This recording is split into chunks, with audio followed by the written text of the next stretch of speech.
भानूच्या डोळ्यासमोर अर्जुनचा चेहरा पुन्हा पुन्हा येत होता. रागाने मुठी आवळत तो विचार करत होता. आजपर्यंत त्याला बोट लावण्याची कोणी हिम्मत केली नव्हती, पण अर्जुनच्या हातून तो यमाकडे जाता जाता राहिला होता. अपमान आणि क्रोधाच्या अग्नीत भानू जळत होता. शिवाय सुनंदाला मिळवण्यासाठी आता तो कोणत्याही थराला जाणार होता. अर्जुन सुनंदा ही जोडी आता भावी आयुष्याच्या सुखद स्वप्नामध्ये गुंतली होती, पण या स्वप्नांना दृष्ट लागेल याची जाणीव त्यांना नव्हती. अर्जुनला माहिती होते की दादाराव पाटील व भानू गप्प बसणार नाहीत.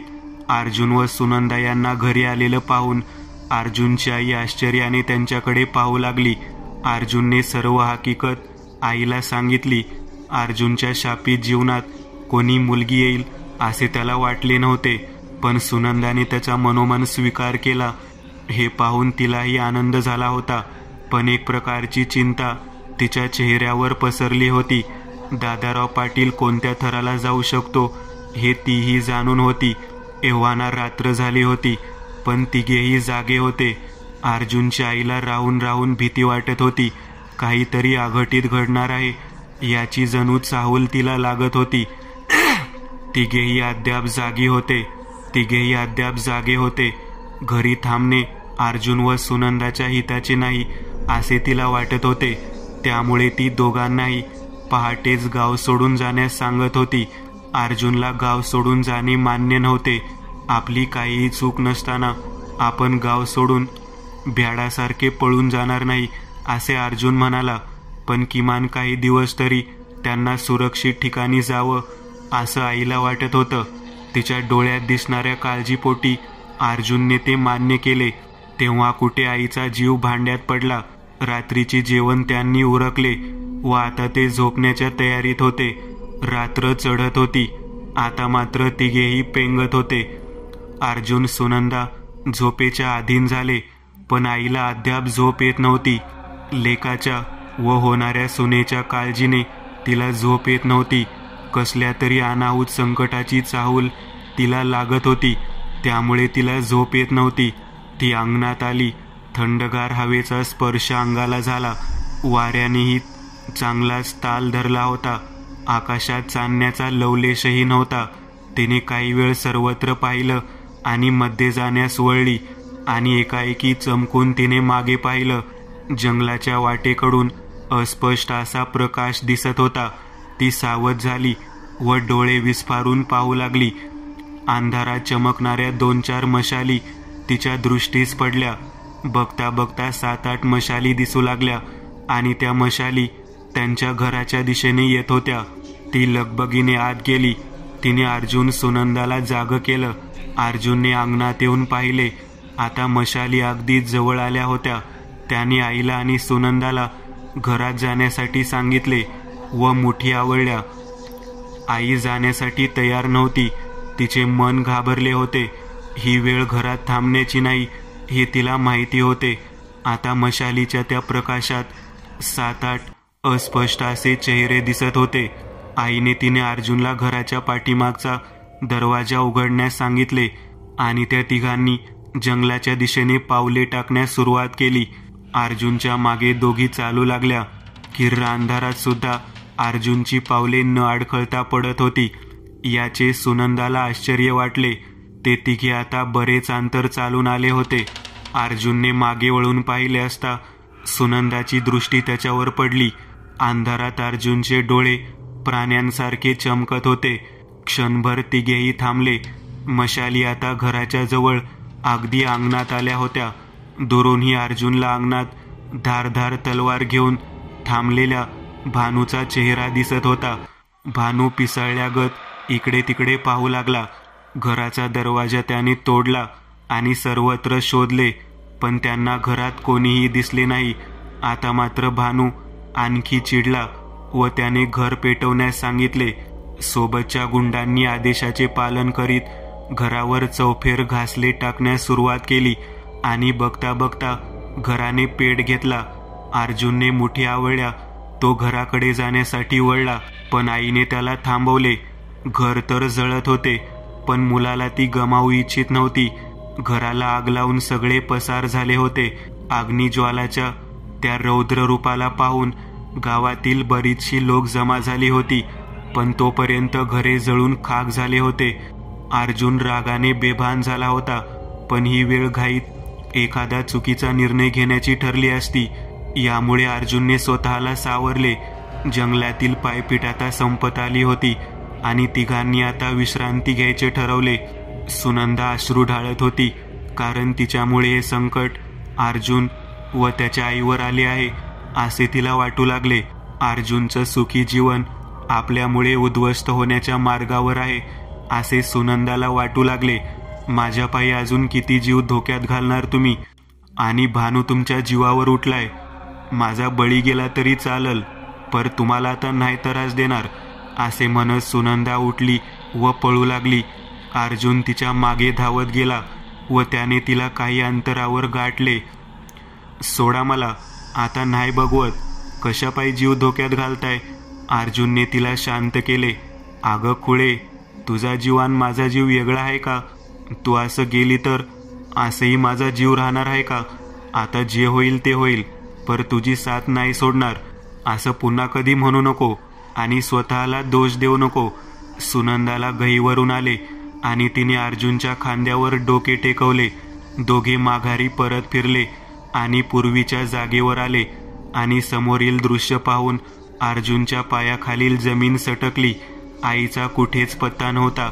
आई दिसत नाही हे पाहून त्याने आजूबाजूला पाहिले व आई अशी हाक दिली, पण कसलाही प्रतिसाद मिळाला नाही. आता मात्र अर्जुनच्या काळजाची धडधड वाढली. सुनंदाही आता घाबरली होती. शोधूनही आई सापडत नव्हती. आता अर्जुनच्या मनात नाना प्रकारचे विचार येऊ लागले. आता तांबडे फुटण्यास सुरुवात झाली होती. बेलवाडीच्या शिवारातून ते बरंच अंतर पुढे आले होते.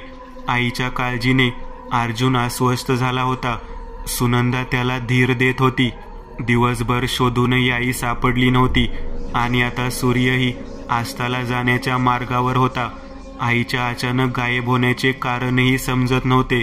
एखाद्या वन्य प्राण्याने हल्ला केला असेल का असे विचार त्याच्या मनात येऊ लागले. आई सुखरूप असावी व लवकरच आईची भेट व्हावी अशी मनोमन देवाला तो प्रार्थना करत होता. बेलवाडीचा तो शिवार आता अंधाराच्या कुशीत समावत होता. अर्जुनला बेलवाडीच्या जंगलाची खडानखडा माहिती होती.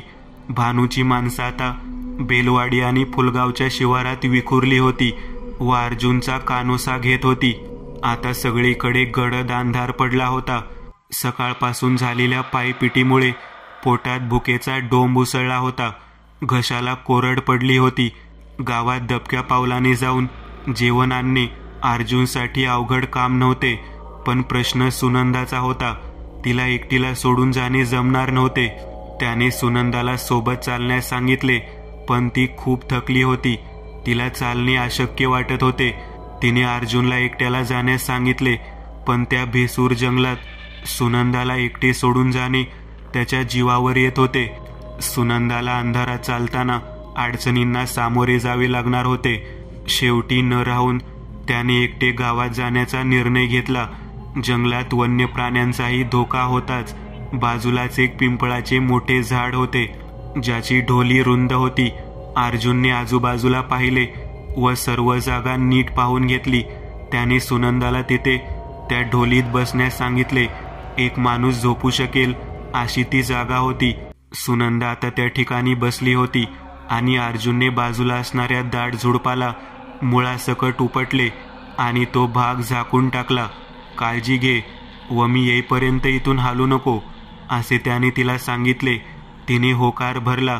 सुनंदाला अत्यंत भीती वाटत होती, पण तिने याचा आभास अर्जुनला होऊ दिला नाही, कारण आता संकटाचा सामना करण्याशिवाय दुसरा मार्ग नाही हे ती जाणून होती व आपल्यामुळे अर्जुन कमजोर पडणार नाही याची ती काळजी घेत होती.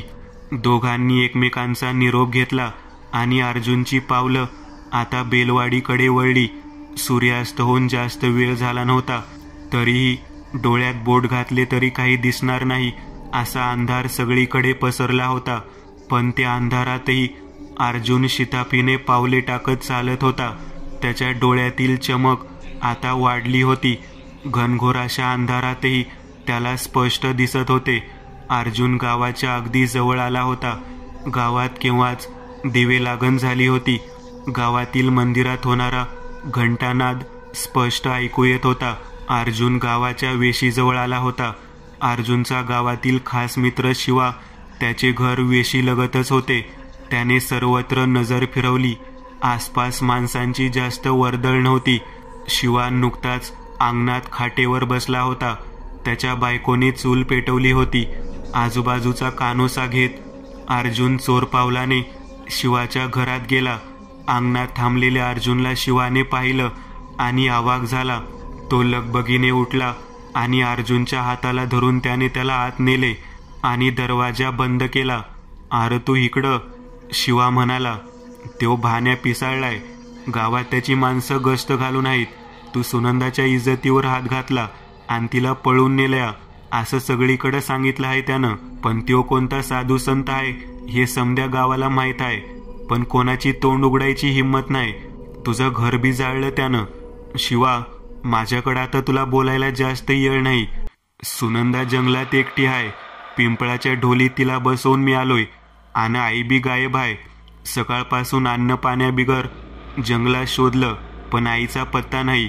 शिवाने लगबगीने अर्जुनला प्यायला पाणी दिले आणि बसायला सांगितले. थंडगार पाणी पोटात गेल्याने त्याला हायसं वाटलं. शिवाच्या बायकोने गरम भाकरी करण्यास सुरुवात केली. भाकरीचा खरपूस वास भूक वाढवत होता. तिने भाकरी आणि ठेचा एका कपड्यात बांधला आणि सोबत पाण्याची किटली दिली. शिवाने बाहेर जाऊन कानोसा घेतला व अर्जुनला इशारा केला. तसा अर्जुन बाहेर आला आणि त्याने जंगलाची वाट धरली. इकडे सुनंदा त्या भव्य झाडाच्या ढोलीत निपचित बसून होती. तिला भीतीही वाटत होती. पण याहीपेक्षा भयानक प्रसंग तिने यापूर्वी अनुभवला होता. त्या प्रसंगाची आठवण झाली आणि तिचे सर्वांग थरारले. तिने तिथेच अंग टाकले. तिच्या कानावर कसला तरी आवाज आला. किंचितशी गुरगुर ऐकू आली. तिने कान टवकारले. पाचोळ्याचा करकर असा आवाज कानावर पडत होता. एक वेळ तिला अर्जुन आला असेल असे वाटले आणि ती उठणार होती. पण तिने स्वतःला सावरले आणि डोळे विस्फारून त्या झुडपाच्या फांद्यामधून बाहेर पाहू लागली. आकाशातील चांदण्याचाच काय तो अस्पष्ट असा प्रकाश, किंचितसा प्रकाश. त्यातही स्पष्ट काही दिसत नव्हते. तिच्या हृदयाची धडधड वाढली होती. गुरगुरण्याचा आवाज आता अजून जवळ आल्यासारखा भासत होता आणि एक गडद अशी सावली तिथे पडली. काहीतरी चालत होते जे आता तिच्या अगदी जवळ आले होते. ती पुतळ्यासारखी अगदी कसलीही हालचाल होणार नाही अशा अवस्थेत पडून होती. कसला तरी काळाकुट्ट प्राणी अस्पष्ट दिसत होता आणि अचानक लालबुंद निखाऱ्यासारखे डोळे चमकले आणि सुनंदाचे सर्व अंग थरारले. जंगली धिप्पाडाचा अस्वल तिच्या पुढ्यात उभा होता. त्याला सावजाचा वास येत होता आणि आपले सावज शोधण्यासाठी तो आतुर झाला होता. तो अस्वल तिथून 8-10 पावले पुढे गेला. सुनंदाचा जीव आता भांड्यात पडला होता. सर्वत्र आता शांतता होती. तिच्या काळजाची धडधड तिला स्पष्ट ऐकू येत होती. अवघडल्या अवस्थेत ती पडून होती. संकट आता टळले आहे असे तिला वाटले. तिने उठून बसण्याचा प्रयत्न केला आणि त्या झुडपाचा एकदम आवाज झाला. दूर गेलेल्या त्या अस्वलाला आवाजाची चाहूल लागली व तो मागे फिरला. निखाऱ्यासारखे त्याचे लाल डोळे. काळाकुट्ट अस्वल सुनंदाने पाहिला आणि तिची पाचावर धारण बसली. त्याने आता सावज हेरले होते. मोठ्या आवेगाने तो झाडाकडे वळला. सुनंदाला काय होत आहे समजण्याआधी तो अगदी जवळ आला होता. तिने डोळे मिटले. मृत्यू तिच्या समोर उभा होता आणि एकाएकी तो नरभक्षी अस्वल वेगाने माघारी फिरला आणि सुसाट वेगाने जंगलात पळाला. तिने डोळे उघडले. समोर कोणीच नव्हते. तिचे अंग घामाने ओले चिंब झाले होते आणि तिला पावलांचा आवाज आला. तिने समोर पाहिले असता अंधारात अस्पष्ट अशी आकृती तिला दिसली. ओळखीची वाटणारी ती आकृती ओळखण्यास तिला वेळ लागला नाही. निखाऱ्यासारखे डोळे दिसत असले तरी तो अर्जुन आहे हे तिने ओळखले. वेगाने झाडाकडे धावत येणाऱ्या त्या अस्वलाने समोरून येणाऱ्या अर्जुनला पाहिले होते. शेवटी प्राण्याला ओळखणारच. अर्जुनच्या रूपात असलेल्या नरलांडग्याला त्या अस्वलाने ओळखले होते व जीव मुठीत धरून तो माघारी पळाला होता. सुनंदा ढोलीतून बाहेर आली व तिने अर्जुनला कडाडून मिठी मारली. त्याने तिची अवस्था पाहिली व तिला खाली बसवले. तिचा श्वास फुलला होता. त्याने तिला धीर देत डोक्यावरून हात फिरवला. संकटे संपता संपत नव्हती. तिने स्वतःला सावरले. आता संकटाशी 2 हात केल्याशिवाय पर्याय नाही हे तिने ओळखले होते व अर्जुनची कमजोरी नाही तर ताकद बनण्याचा निश्चय तिने केला. कापडात गुंडाळलेली भाकरी तिने सोडली व माठातील थंडगार पाण्याने हात धुतले आणि पहिला घास अर्जुनला भरवला. 2 घास पोटात गेल्यानंतर दोघांनाही हायसं वाटलं. दोघांनी जेवण उरकले आणि जमिनीवर अंग टाकले. पूर्वेकडून अर्धचंद्र आता हळूहळू वर येत होता आणि अस्पष्ट असा चंद्राचा दुधारी प्रकाश सर्वत्र पसरला होता. जंगलात स्मशान शांतता होती. जणूही येणाऱ्या वादळाची चाहूल होती. रात्र चढत होती. इकडे गावात शिवाच्या घरासमोर भानू आपल्या हत्यारबंद गाड्यांसोबत शिवाचा समाचार घेतला होता. कोणीतरी अर्जुनला शिवाच्या घराबाहेर पडताना पाहिले होते. पिंपळाच्या झाडाखाली आता अर्जुन आणि सुनंदा झोपेच्या अधीन झाले होते. येणाऱ्या संकटापासून ते दोघेही अनभिज्ञ होते. आकाशातील चंद्रकोर आता अधिक स्पष्ट दिसत होती. बेलवाडीचे जंगल स्मशान शांततेची परिचिती देत होते. अर्जुन सुनंदा पिंपळाच्या झाडाखाली झोपेच्या अधीन झाले होते. दिवसभराच्या पायपिटीत ते थकले होते. चंद्र आता अगदी स्पष्ट दिसत होता. अर्जुनच्या कपाळावर मधोमध असलेली शीर आता काहीशी मोठी झाली होती. शिवाच्या अंगणात हत्यारबंद 20-25 गडी उभे होते. शिवाची बायको भानूसमोर हात जोडून विनंती करीत होती. भानूने शिवाला चांगलीच मारहाण केली होती. त्याच्या नाकातोंडातून रक्त निघत होते. पण शिवा वारंवार आपल्याला अर्जुन कुठे गेला हे माहिती नसल्याचे सांगत होता. मालक मारू नका म्हणत शिवाची बायको आक्रोश करत होती. तू असं वटणीवर यायचा नाहीस असं म्हणत भानूने शिवाच्या 5 वर्षाच्या मुलाच्या गळ्यावर सुरी धरली. शिवाचा नाईलाज झाला आणि त्याने अर्जुन कुठे आहे हे सांगितले. भानूच्या चेहऱ्यावर आता क्रूर हास्य पसरले होते. त्याने सर्वांना आदेश दिला आणि आपला फौजफाटा अत्यंत सावधपणे जंगलाकडे वळवला. शिवालाही त्याने सोबत घेतले होते. अर्जुन तिथे नसल्यास शिवा जीवास मुकणार होता. भानूने दारूची बाटली घशात रिचवली. अर्जुनाच्या घणाघाती फटक्याने झालेल्या त्याच्या चेहऱ्यावरील जखम अद्याप त्याला अर्जुनच्या रौद्र रूपाची आठवण करून देत होती. अंधार तुडवत आता सर्वांनी जंगलात प्रवेश केला होता. घनघोर अंधारातही हत्यारे चमकत होती. जंगलात एक पानही हलत नव्हते. पावलांचाच काय तो आवाज वातावरणातील शांतता भंग करत होता. जनावरासारखे दिसणारे ते भानूने पोचलेले गावगुंड अर्जुनच्या जीवावर उठले होते. त्यांनी भानूच्या इशाऱ्यावर कित्येकांना यमसदनी पाठवले होते आणि इथे तर एकटा अर्जुन होता. त्यामुळे ते गाफील होते. आता पिंपळाचे ते झाड दूर नव्हते. बेलवाडीचे हे जंगल शिवाच्या चांगलेच ओळखीचे होते. शिवाला आपल्या जिवलग मित्राला धोका दिल्यासारखे वाटत होते. त्याच्या जखमेतून रक्त वाहतच होते. अंग ठणकत होते. भानूचा त्याला प्रचंड राग येत होता. पण त्याचा नाईलाज झाला होता. अर्जुनला आज हे लोक जिवंत सोडणार नाहीत याची त्याला खात्री झाली होती. त्याच्या डोळ्यातून अश्रू टपकत होते. भानू अर्जुनला शिव्या घालत होता. दात खात होता. त्याला दारू भिनली होती. चंद्रकोर काळ्या ढगाच्या आड गेली आणि अंधार अधिकच दाटला. शिवाच्या डोक्यात विचारचक्र सुरू होतं. तो असहाय्य होता. पण एकाएकी त्याने मुठी आवळल्या. पिंपळाच्या त्या झाडाकडे जाण्यासाठीचा दुसरा जवळचा मार्ग त्याला माहीत होता. पण तो अतिशय अवघड आणि काट्याकुट्यांनी भरलेला अरुंद रस्ता होता. दिवसा तो सराईतपणे त्या रस्त्याने जाऊ शकला असता. पण सोबतीला आता अंधार होता. तरीही त्याने मनोमन निश्चय केला. त्या राक्षसी वृत्तीच्या गुंडामधून पळून जाणे सोपे नव्हते. पण मित्रासाठी हे धाडस करायचे त्याने ठरवलं.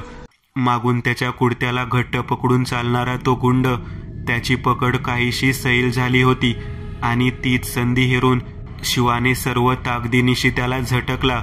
काय होत आहे हे कळेपर्यंत तो वेगाने जंगलात शिरला. शिवाच्या मागावर वेगाने पळालेल्या काही गावगुंडांना दाट झाडी व काटेरी झाडे असलेल्या त्या वाटेने जाणे शक्य झाले नाही. ते माघारी फिरले. इकडे शिवा पूर्ण ताकदीने धावत होता. अंगाला असंख्य काटे ओरबडत होते, पायात घुसत होते, पण त्याचे पाय थांबत नव्हते. त्याला अर्जुनला गाठायचे होते. श्वास फुलत होता, वेदना होत होत्या. कसाबसा तो तिथे पोहोचला होता आणि अखेर तो त्या झाडाखाली पोहोचला होता. त्याने सावधपणे इकडे तिकडे पाहिले. समोर अस्पष्ट अशा 2 आकृत्या दिसत होत्या. तो आता त्यांच्या अगदी जवळ आला होता. श्वास फुलत होता आणि छाती वेगाने वर खाली होत होती. अर्जुन, अशी हाक त्याने दिली. अर्जुनही झोपेत होता. त्याने पुन्हा हाक दिली आणि अर्जुन खडबडून जागा झाला. झाल्या प्रकाराने सुनंदाही जागी झाली होती.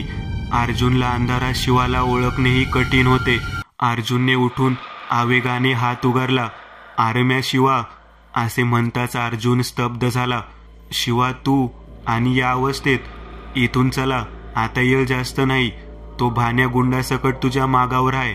तुझी अवस्था कोणी केली आणि का? अर्जुनने विचारलं. शिवाने थोडक्यात घडलेली हकीकत सांगितली आणि तिघेही आता तिथून निघण्याच्या तयारीत होते. आणि एक अचानक चहूबाजूंनी प्रकाश पडला व एक गडगडाटी हास्य त्यांच्या कानावर पडले. भानूच्या माणसांनी त्यांना घेरले होते आणि चारही बाजूंनी धगधगत्या मशालींचा प्रकाश पिंपळाच्या त्या विशाल झाडाखाली पडला होता आणि धिप्पाड देहाचे गुंड हातात धारधार शस्त्र घेऊन थांबले होते. आता रंगणार होता थरार.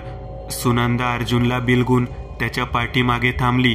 काय ग नाचे, ह्या भानूला लाथाडून या दीडदमडीच्या माणसासोबत पळालीस? भानू तावातावाने बोलत होता. आता तुझ्या समोर याला कुत्र्यासारखा लोळवतो. हातात धारधार शस्त्र असलेल्या त्या इसमांपुढे अर्जुनचा निभाव लागणे अवघड वाटत होते. शिवाची अवस्था बिकट झाली होती. त्याच्या सर्व अंगावर जखमा झाल्या होत्या. मृत्यू त्याला डोळ्यासमोर दिसत होता. त्याला ग्लानी आली आणि तो खाली कोसळला. भानूने गड्यांना आदेश देताच ते अर्जुनकडे सरसावले. अर्जुनने सुनंदाला बाजूला केले व मुठी आवळल्या. जवळ येणाऱ्या इसमाने अर्जुनला पकडण्याचा प्रयत्न केला, पण एक घनघाती ठोसा त्याच्या मुखावर बसला आणि तो कोसळला. रागाने बेभान झालेल्या भानूने आदेश देताच आणखी 4 गुंड पुढे सरसावले व त्यांनी अर्जुनला पकडले. इतक्या लवकर मारणार नाही तुला. भानूशी वैर घेतलंय तू. अजून तुझ्या राणीचा नजराना बघायचा बाकी आहे, असं म्हणत त्याने अर्जुनचे हात बांधण्याचा आदेश दिला. अर्जुन सुनंदाला पळण्यास सांगत होता, पण तोपर्यंत भानूने तिला पकडले होते. अर्जुनचे दोन्ही हात बांधले गेले आणि भानूने लाथेचा जोरदार प्रहार अर्जुनच्या पोटावर केला. अर्जुन खाली कोसळला. भानू लाथाबुक्याचे असंख्य प्रहार अर्जुनवर करत होता. सुनंदा असहाय्यपणे थांबून अश्रू ढाळत होती. अर्जुन जमिनीवर पडला होता आणि भानू सुनंदाकडे वळला. मालक आता काही बोलतच बसणार आहेत का? खतम करा याला, टोळीतील एक जण म्हणाला. भानूने धारधार कोयता हातात घेतला. सुनंदा भानूसमोर याचना करत होती, पण त्याचा उपयोग होत नव्हता. अर्जुनकडे पाहत भानू म्हणाला, आता या नाचीची काळजी करायची गरज नाही, तिला सांभाळायला मी आहे. असे म्हणतात सर्वजण हसू लागले. त्यांचं ते राक्षसी हास्य जंगलातील शांतता भंग करत होते. सुनंदे, एकदाच डोळे भरून बघून घे तुझ्या याराला. माझ्याशी वैर घेत होता. कुठं फेडशील हे पाप, नीच माणसा? सुनंदा म्हणाली, पाप नाही, हे पुण्याचं काम आहे. गावकऱ्यांना सांगितलंय ह्याने सुनंदाला पळवलीये, तिची आबरू लुटली म्हणून. आता आबरू तर लुटणारच आहे. ह्यानं लुटली काय आणि मी लुटली काय? असे म्हणताच पुन्हा सर्वजण हसू लागले. भानू पुढे सरसावला आणि सुनंदाची नजर आकाशाकडे गेली आणि तिच्या चेहऱ्यावर हास्य फुलले. ती हसू लागली. तेव्हा आश्चर्याने सर्वजण तिच्याकडे पाहू लागले. भानूही प्रश्नार्थक नजरेने तिच्याकडे पाहत होता.